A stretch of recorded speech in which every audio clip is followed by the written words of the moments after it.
What's going on, guys? This is Rob, and we are back with Iron Man from Christopher Cantwell. And initially, I was going to record this alongside the issue that comes out on Wednesday, which is basically the conclusion of the books of Korvac 3, kind of the conclusion of this bit of an era. But so much happens here, I kind of wanted to give it its own video, right? And then we'll do a follow-up video on Wednesday with the third part. So I guess tomorrow, at the time we're recording this video, maybe Thursday, I'm not really sure. The important thing here is that basically you now have Iron Man, who's essentially here on the world ship of Galactus. Now again, he's also accompanied by Colin. Remember, Colin is one of the people who was on board the kind of planet, that kind of community that Iron Man was on in that little 2 or 3 issue story arc that we covered. Nothing super significant here, but he's here to kind of accompany him, right? The Living Tribunal basically appeared to Iron Man and was like, hey man, so like you gotta go. You gotta get to this world ship, otherwise things are gonna pop off. So him and Colin were teleported here. Now, the big question that a lot of people have been asking, and I've seen this in the comments, a lot of you guys have been asking, what's going on with Galactus at this point in time? Okay, so we haven't really seen, at least it's not as far as I'm aware, we haven't seen anything resolved with Galactus following the events of Donny Cates' first story arc of Thor. So as far as we're aware, Galactus is still gone, right? He's still basically out of the picture, which is one of the reasons why his world ship was so readily accessible, right? It's one of the things to remember. Very rarely do you ever see Galactus when he's not on his world ship. That his world ship serves as much a measure of protection as it does a transportation device or something like that. It's basically his home. The whole thing about this is Galactus, with him being out of the picture, it makes it easier for people to arrive here. Now, whether or not Christopher Cantwell ties directly into the aftermath of Thor is something that we're not really told here. Instead, it's really just kind of like the ship is largely empty. But just because Galactus is not here does not mean it's a walk in the park, right? Remember, Galactus has all kinds of safety measures along Ta-2, and the first of these come in the form of like drones and little sort of basic security measures that both Iron Man and Colin are caught in. Now, Colin is hit by one of these lasers, and it's not enough to kill him, right? But it's enough to do a little bit of damage to him. I mean, really, he has his armor, so that's what protects him. If it were just him, flesh and blood, oh, he would have been incinerated. But of course, Iron Man and Colin working together are able to make their way past all these different traps and whatnot until they come across the Punisher robots. Now, the Punisher robots, I think, are something that we've never really talked about here on the YouTube channel, and largely because we never really had a reason to. The Punisher robots are only ever really an option, or you only ever really see them in Marvel Comics when you're dealing with the world ship of Galactus, but they've been around for a long time. They go all the way back to Fantastic Four issue number 49, right? Like the original Galactus trilogy, right? They're just one of the security measures here. Now, the funny thing about this is we don't really know much about them. All we really know is that they are a form of technology that Galactus had acquired somewhere along the line in the history of the universe. But by and large, whatever form of technology they came from is largely believed to have been extinct. And that kind of makes sense, right? When it comes to like alien races and things like that in Marvel Comics, multiple races, regardless of their technological advancements, have largely just come into existence and then died out over the course of the billions of years that the universe has been around. So this is just one of those little things that Galactus acquired over the course of his time. Now, they also have the ability to duplicate. Their metallic composition is something we're not fully aware of, but they're pretty capable. They're more than enough to go toe-to-toe with people like Iron Man and so on and so forth. But of course, Tony Stark, in a position where it's like, we've got much bigger fish to fry, it's one of these things where Christopher Cantwell doesn't really make them like a throwaway thing. He really presents them as a credible threat to Iron Man. It's simply just, we're in a rush. We got stuff to do. So these things are basically taken apart pretty quickly, and then they basically bail out. Now, of course, as one of these things is being destroyed, it initiates a self-destruct countdown and then just explodes, right? I mean, one of the things to keep in mind when it comes to Galactus's world ship, it's massive, right? It's bigger than planets. So they're only in one little facet of it. I mean, this thing goes on for quite some time. If you ever get a chance, and maybe we'll do a video on it. I guess I don't really know how we would do a video on the world ship of Galactus, but it is colossal in size, right? It's ridiculous how big it is. But of course, once these threats are basically dealt with, Iron Man and Colin kind of make their way through the ship itself until they basically realize that there's another ship inbound. Now, initially, Iron Man, of course, hopes it's his friends, right? Patsy Walker and James Rhodes, Iron Man, or at least War Machine at this point in time, and a few other people. In reality, it's the forces of Michael Korvac. Now, remember, of course, Michael Korvac is trying to access the world ship of Galactus the same way he did previously and turn himself into God, right? That's really what's going on here with this intention. The crazy thing is that, of course, a fight breaks out between Iron Man and Colin, as well as the forces of Michael Korvac, and Colin is destroyed quite readily. Like, he's literally just obliterated. I mean, just totally annihilated by Korvac, which of course pisses off Iron Man. Iron Man attacks and actually rips the arm off of Michael Korvac, because remember, he's basically a robot at this point in time. And then in turn, turn, Iron Man, of course, is basically overpowered by the forces of Korvac. And so following that, you basically end up having like Patsy Walker, and you've got James Rhodes, War Machine, all those guys who essentially show up on the scene just in time to save Iron Man from being destroyed. Now, one of the other things to kind of go on here is that the forces of Korvac could have killed Iron Man, but in his arrogance, Michael Korvac wanted Iron Man to bear witness to him basically becoming God. One, to experience the complete depths of his failure in trying to stop Korvac, and two, to witness what Korvac will do in terms of recreating the universe, recreating all of existence. And so there is a bit of a conflict that kind of unfolds in terms of these little pot shots and stopgap measures of the forces of Iron Man to try to prevent Michael Korvac and his guys from getting to the actual energy source of Galactus' ship and basically absorbing that power. It's not overly important here, just kind of like a few things here and there, a few little skirmishes. The real big takeaway from this is essentially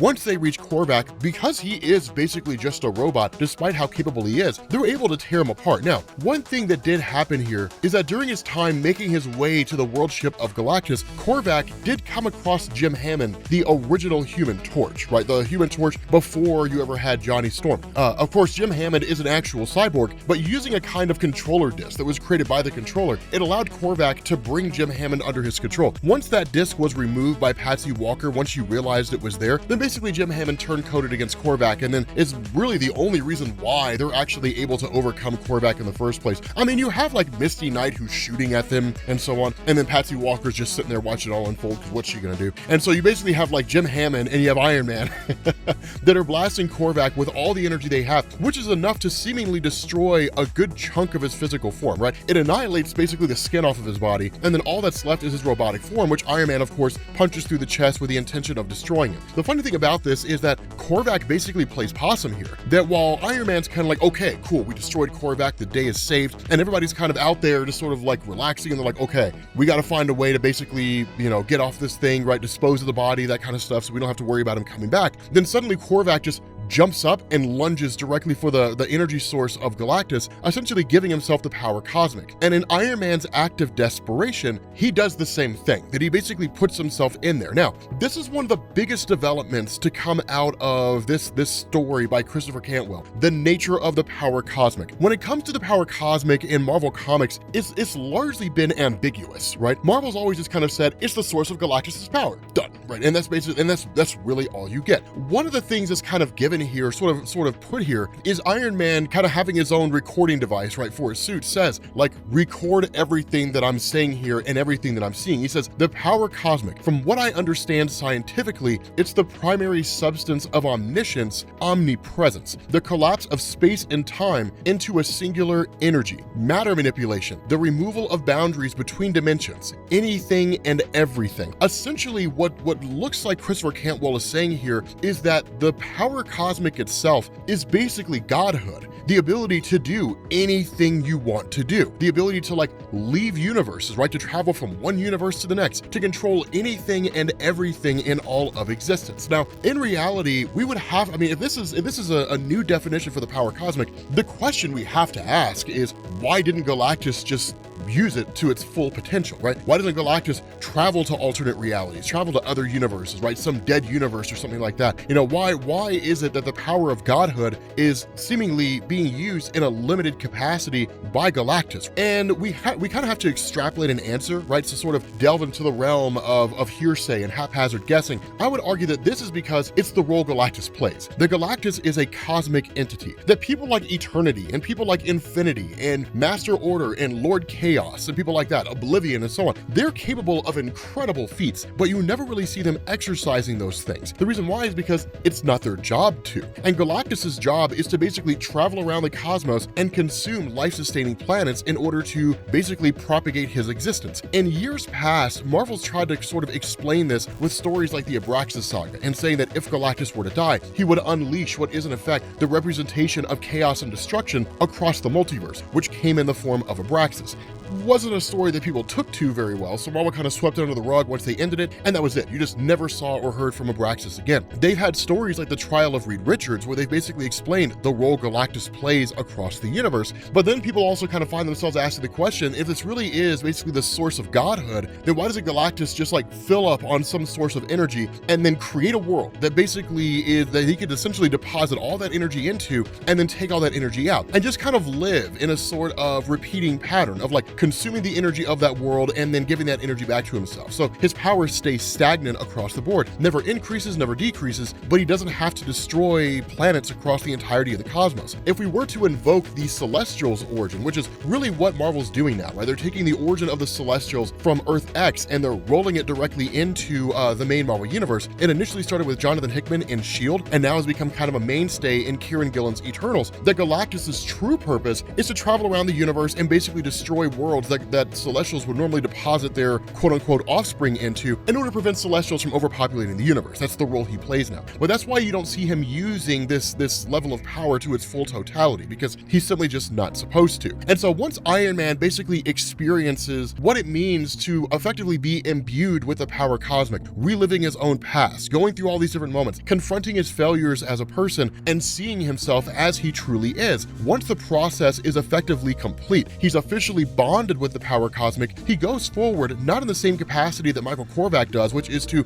bend the universe to his whim, to do whatever it is that he wants with all of existence, but instead to turn the universe into a place where seemingly he can actually improve it, right? It's one of the things that Iron Man says, right? He's like, this is my time. I have so many ideas. I could fix everything, starting with myself, but that's just the beginning. I promise you, it would all be so beautiful. This leads to him going back and confronting Michael Korvac, basically appearing as Iron Man being God, right? Cosmic Iron Man, right? The Iron God, if you want to call him that, whatever the case is. I mean, the guy has so many names. And so once this fight and this whole conflict breaks out, what we actually end up doing is transitioning over to what is in effect a priest, basically him living on the planet Satania, which really looks more like a space station than a tried and true planet, but whatever you want to call it, right? Just kind of this giant space station sitting on a piece of a dead world, that basically this guy kind of chronicles everything going on, right? He talks about like Draconius, he talks about the cosmic entities and all that kind of stuff, and in effect we kind of jump back, right, to this point when Michael Korvac and Iron Man were basically fighting each other, that this guy living on this world had basically lived on a very peaceful world, right? But they were also capable of shape-shifting, different things like that. This idea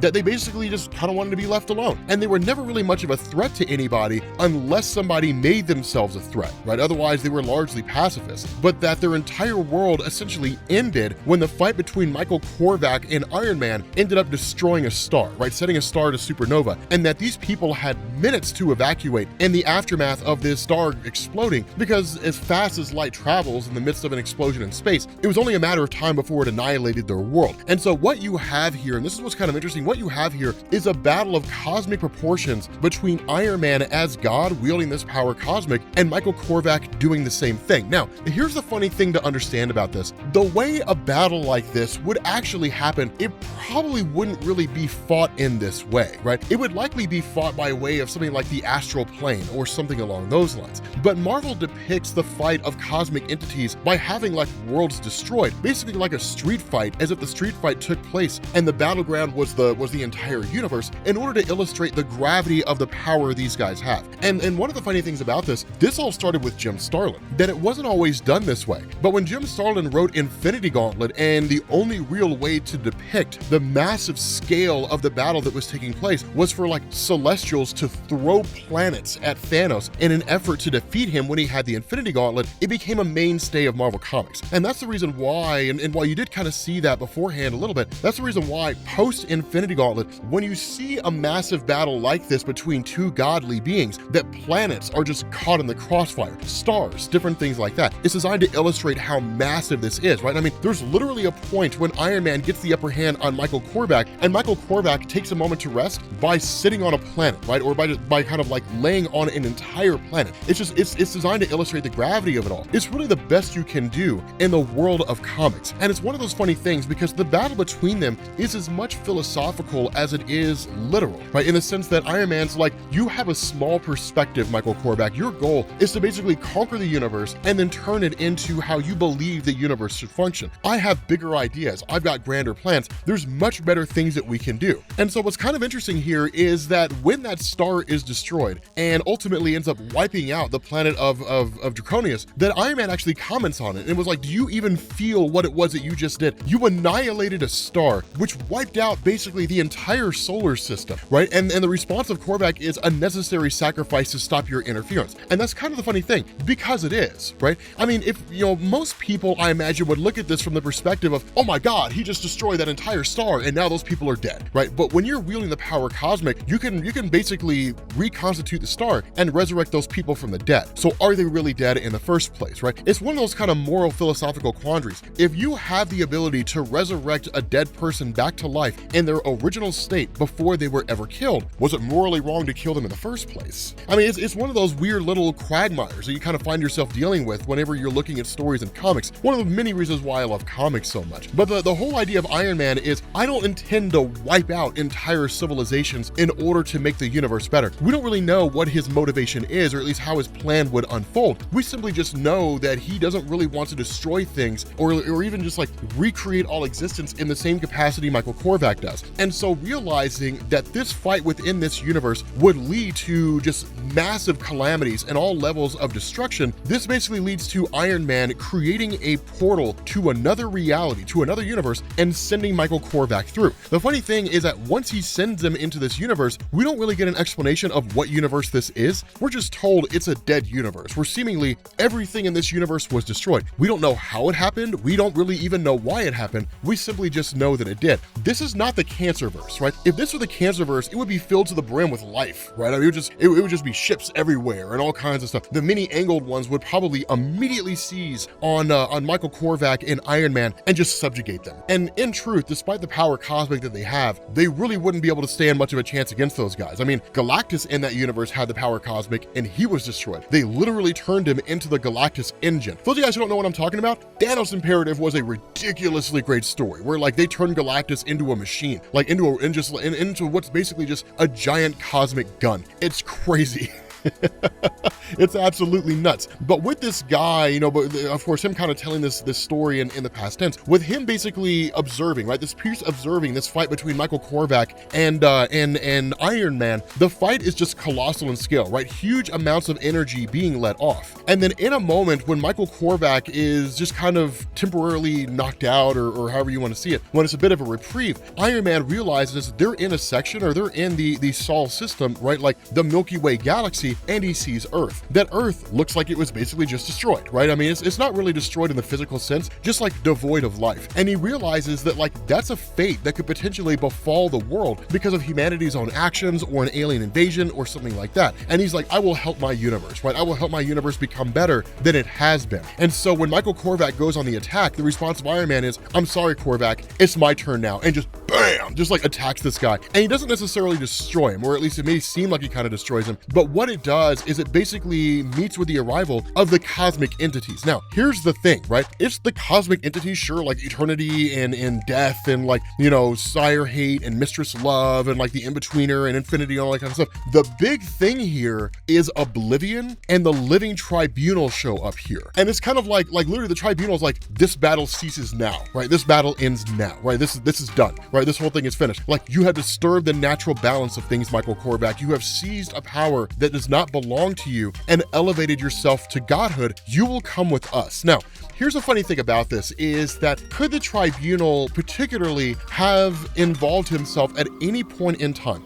Sure, right? The power of the Living Tribunal trumps the power of the power cosmic, or at least it seemed to be that way, right? Maybe that's not the case anymore, right? It looks like Christopher Cantwell's kind of toying with the cosmic hierarchy in Marvel Comics, right? That a wielder of the power cosmic is basically a person who wields the power to do anything and everything with no limit to the things they can or cannot do, right? When you're dealing with cosmic entities, sure, they can do a whole lot of stuff, but Eternity's power is limited to the universe that he represents. He can't alter a different universe because he's the physical manifestation of the universe. It's like the color red being able to change the color blue. Unless you mix the two together, it's not going to happen. They're just two distinctly different colors. But the important thing is that the cosmic entities basically step in and are like, we're done, right? They ultimately end up taking Michael Korvac away. Now, the question that's asked here really comes by way of Master Order when he says, like, what do we do with Iron Man, right? This guy has been imbued with the power of the cosmos itself. Like, he can open portals to other realities. The guy can basically do anything he wants to. Now, of course, Mistress Love says, give him trust. Sire Hate says, give him pain. And then, of course, Mistress Death is just like, kill him, right? You know, because she's obsessed with death. And even Oblivion steps in. Now, the funny thing about this is that it appears that the statement of Oblivion trumps the statement of everybody else. Oblivion says it matters not what we give or do not give. The path has been set, so says Oblivion. And so at that point, the tribunal basically steps in and says, presently, your future is clouded, right? But the ultimate outcome may be satisfactory to us. And so ultimately, the cosmic entities take Michael Korvac away, and Iron Man himself basically returns to the main Marvel universe. And so in the end, what you end up getting is this priest, of course, again, who crash lands on Satania after escaping this dead reality and witnessing this meeting of the cosmic entities and so on, and just kind of recording everything that's happened here, basically kills himself. So with that being said, guys, we're gonna bring this video to an end. I'm excited to see what issue number 16, the issue on Wednesday, comes up with. I'm hyped about that. But thank you all for watching, and I will catch you all later. Peace.